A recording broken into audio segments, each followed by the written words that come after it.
Olá, voltamos com o nosso papo direto e nós vamos falar com a enfermeira Angie Aline Albini, ela que também tem atuado como profissional ali dentro do Lar dos Idosos Perseverança. Nosso papo direto hoje falando com 3 profissionais, então, como estão atuando e trazendo informações, inclusive, das suas experiências, do trabalho que eles têm executado dentro do lar, com os 55 idosos que estão ali sendo atendidos diariamente por uma equipe multidisciplinar.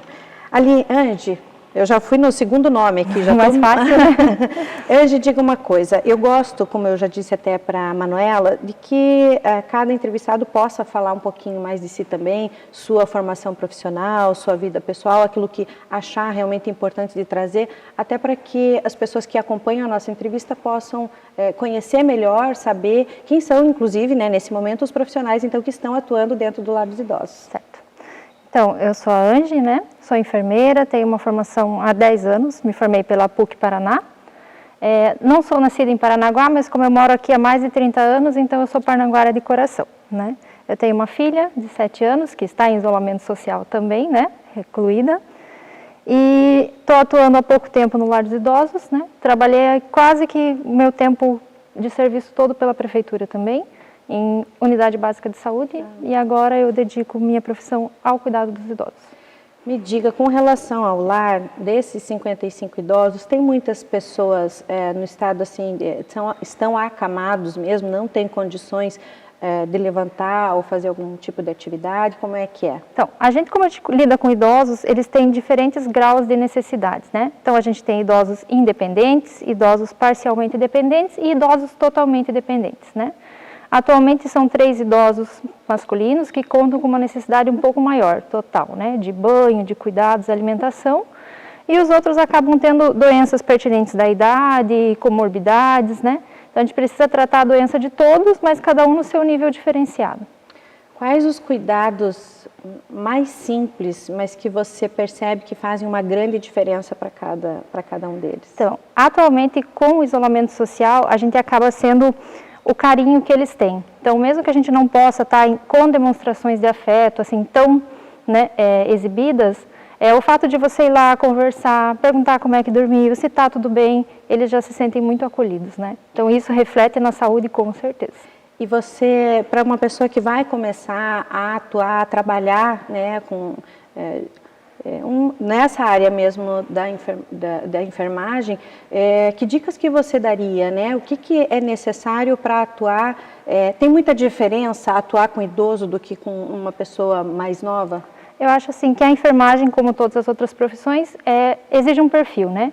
Então exige o perfil de quem gosta de estar dentro do hospital, de quem está na linha de frente, de quem gosta de lidar com pessoas doentes, e ali não. Ali a gente não lida com a doença, né? Ali a gente lida com o ser humano e a doença vem só ser um coadjuvante nessa parte.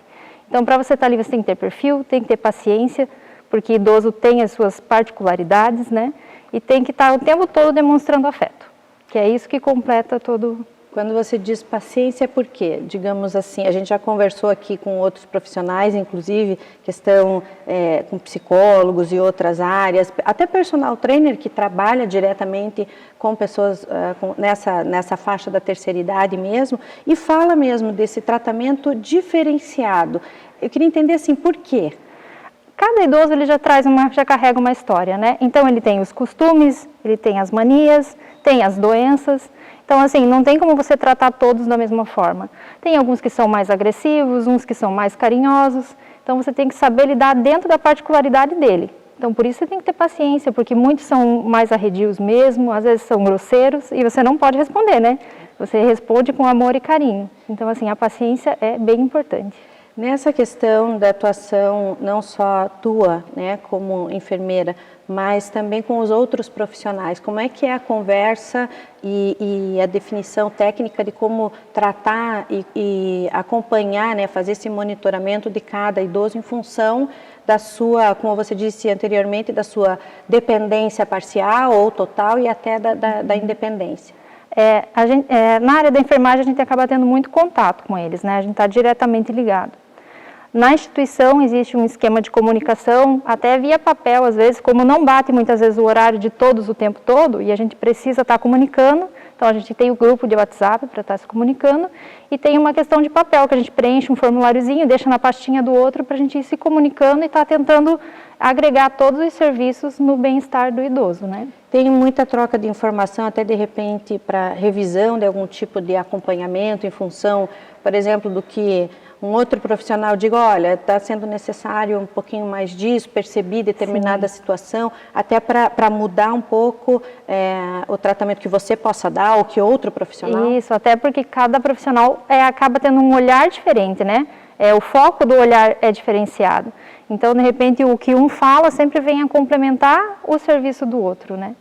Eu li um artigo que fala que as equipes, né, os profissionais que atuam especificamente nessa questão da enfermagem, eles são essenciais, mesmo numa equipe multidisciplinar como um lar de idosos exige.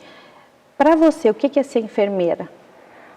Então, ali no lar a gente aprende assim, que, como em outras instituições, né, a enfermagem, ela atua muito no gerenciamento de uma equipe, né? Ali a gente tem a equipe de cuidadores, tem as técnicas e as estagiárias. Então, a gente atua como elo de ligação entre eles, né, coordenando essa equipe, promovendo até uma harmonia entre equipes, e são duas equipes, né, uma num dia e outra no outro. Então, tem que ter uma interação entre todos esses profissionais. Então, além de estar como cuidado direto, a gente tem que tentar entre a equipe, está promovendo sempre a harmonia para que isso não venha a desfavorecer o cuidado, né, com os nossos idosos. A gente falou aqui da questão de equipe, do teu trabalho, né, do trabalho dos enfermeiros, e como é que é o trabalho, o teu precisamente como enfermeira, na questão assim de confiança até não só dos pacientes, como também dos familiares? A minha relação com os familiares está mais restrita, né? Até mesmo pela questão do Covid mesmo, deles não estarem podendo estar presentes, porém eles têm acesso através do WhatsApp, eles ligam pedindo informações, né, sobre os idosos. Então, assim, a minha atuação direta é com o idoso, né, a promover o bem-estar dele. E esses familiares que acabam indo de encontro com a gente, passar aquela confiança, né, de que apesar deles não estarem podendo estar presente nos cuidados, que eles podem confiar sim, que a gente vai estar sempre tentando fazer o melhor pelo bem-estar do idoso que está morando na nossa instituição. Esse dia a dia, o que você percebeu também mais da questão das queixas dele, naquilo que diz respeito principalmente à tua área, né? Mas se de repente dentro desses cuidados você não percebeu algo que se destaque, até nesse dia a dia mesmo de funcionamento dessas mudanças que foram promovidas dentro da instituição, para que eles estejam mais seguros, né? O objetivo é esse, embora a gente saiba que o próprio confinamento foi solicitado para um monte de gente, o isolamento social, a quarentena, para que as pessoas estivessem um pouquinho mais seguras e pudesse diminuir o risco de transmissão do Covid-19. Tudo é para a questão da segurança de cada um. Porém, o dos idosos acaba sendo até muito mais restrito, porque eles fazem parte do grupo de risco. Eles já estão na instituição, então mesmo fora do período de quarentena, eles acabam estando mais restritos, né? Tanto às conversas, ao grupo de convivência. Então eu acho que isso, apesar de abalar todo mundo que está sofrendo as consequências disso, para eles é sempre um pouquinho mais pesado, né? Eles estão confinados ali na residência, o grupo de contato deles é só a gente, não tem outro grupo para conversar, né? E eles acabam, eu acho que sofrendo mais psicologicamente, né? A gente conversa com eles, a questão deles estarem chateados, com saudade, e isso tem refletido também na saúde física deles, né? O frio vem também acarretar uma mudança de sintomas de gripe, de aumento de pressão arterial, que normalmente acontece nessa fase, então vai meio que acumulando os fatores, sabe? E eles acabam ficando mais assim entristecidos. Vocês têm médicos também atuando, ou um médico pelo menos que atenda ali dentro do lar? A gente tem um médico que vai 3 vezes por semana, né? Então, no período que ele não está, a gente acaba fazendo um levantamento, né? Dos sinais, dos sintomas, de quem precisa de um cuidado maior, vai lá para rever receituários, para pedir exames. Então, 3 vezes por semana ele acompanha os nossos idosos lá. Como é que você tem percebido também a questão até para os próprios colegas de trabalho e como é que tem sido a tua experiência nessa situação de pandemia, de ter que se deslocar para a tua casa, ter aqueles cuidados básicos que a gente sempre reforça, né? E depois essa ida para o trabalho num local que exige, como a gente vem dizendo, cuidados especiais, né? Uhum. Eu acredito assim que a consciência tem que ser de todo mundo, né? De ter esse cuidado, de evitar frequentar lugares que não precise.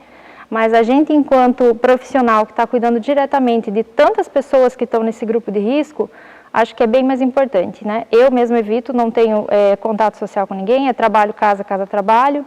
Tenho uma filha que é grupo de risco, um pai e uma mãe que são grupo de risco e 55 idosos que são grupo de risco, né? Então eu não quero ser responsável por atrapalhar a saúde de ninguém, né? Então eu procuro evitar ao máximo qualquer tipo de contato. E até aproveitando aqui, como é que você mesma, né, tenha cuidado da tua saúde mental nesse processo todo, porque realmente lidar, ter essa responsabilidade, eu acredito assim que é uma questão muito importante da tua fala, primeiro, é ter responsabilidade. Muita gente tem essa dificuldade da autorresponsabilidade, de assumir o que é seu, o que precisa ser feito, e gosta sempre de jogar a batata quente no colo do outro. E a gente não precisa assumir, inclusive nesse momento de pandemia, né, qual é a responsabilidade de cada um, qual é a minha responsabilidade com relação aos demais, não só a minha família, as pessoas de trabalho, a sociedade, né, a cidade que eu vivo, e como é que você tem cuidado de você nesse processo todo, o que você tem procurado fazer, até para ficar como dica aí para muitas pessoas que estão nesse mesmo ritmo. A gente enquanto família, eu acho que tem uma responsabilidade muito grande, né? Porque a gente tem que se unir no pequeno grupo de convivência que a gente tem para ajudar a todos os membros, né? Eu, como tenho uma filha, a gente tem que dar um jeitinho, tem que ter tempo para brincar, tem que ter tempo para fazer aula, tem que ter tempo para cuidar da casa, né? Para cuidar de si. Nem fale, tem muita mãe que está se descabelando. E também lá no abrigo, como a gente tem o Douglas, que é o nosso psicólogo, ele também é aberto tanto para os pacientes e familiares, como para os funcionários. Então, qualquer problema que a gente tenha dessa questão psicológica, também ele é aberto para atender os funcionários. Que bom, e o pessoal tem aproveitado? Tem, ele faz atendimentos a todos os tipos. Ótimo, é bom para a gente também entender realmente todo o funcionamento do lar, ter essa perspectiva por parte dos profissionais e que a gente de repente nem imagina. A gente está chegando no final do nosso bloco, Angie, eu gostaria que você pudesse deixar uma mensagem, aquilo que você tem percebido, de repente, nesse momento de pandemia, seja no geral, seja com relação à questão familiar, ou até voltada mesmo para a questão do lar, especialmente dos idosos, do trabalho que tem sido desenvolvido ali. Então, a gente só gostaria de pedir que a população tivesse mais consciência, né, mais autocuidado e mais responsabilidade para com o próximo, porque a gente está fazendo a nossa parte, está tentando se proteger e proteger os nossos idosos, mas de repente uma pessoa que por trás disso indiretamente possa vir trazer algum malefício para eles, né? Então que cada um tome consciência da sua responsabilidade enquanto indivíduo dentro da sociedade, né, para que a gente possa estar promovendo a proteção de todos. Ali, como a Manuela falou, graças a Deus, ninguém ainda teve qualquer contato, tirando, como você disse, esses sintomas que podem surgir, inclusive com a mudança do clima e dos próprios sintomas, de repente, de uma doença que a pessoa já tenha. Tirando isso, eles estão realmente protegidos, ninguém também apresentou sintoma nenhum que possa caracterizar a questão do Covid. Não, eles estão todos protegidos, quem precisa se ausentar para ir em médico, alguma coisa, no retorno acaba ficando no isolamento, né? Até para a gente ter a garantia de que ele está bem e que não vai prejudicar a saúde dos outros. Eu agradeço a presença da enfermeira Angie Albini, ela que também faz parte da equipe do Lar dos Idosos Perseverança e vem ali atuando junto com a Manuela Velomin, que conversou com a gente no primeiro bloco, e com o Douglas, que vai falar com a gente no próximo bloco. Então, eu peço para que você espere mais um pouquinho, a gente vai dar um breve intervalo e voltamos já para falar de como está sendo o acompanhamento com relação principalmente à saúde mental dos idosos. Vivemos realmente realmente um momento delicado, não só em Paranaguá, como no mundo. E aí a gente precisa e quer saber como é que os idosos estão reagindo. A gente volta já.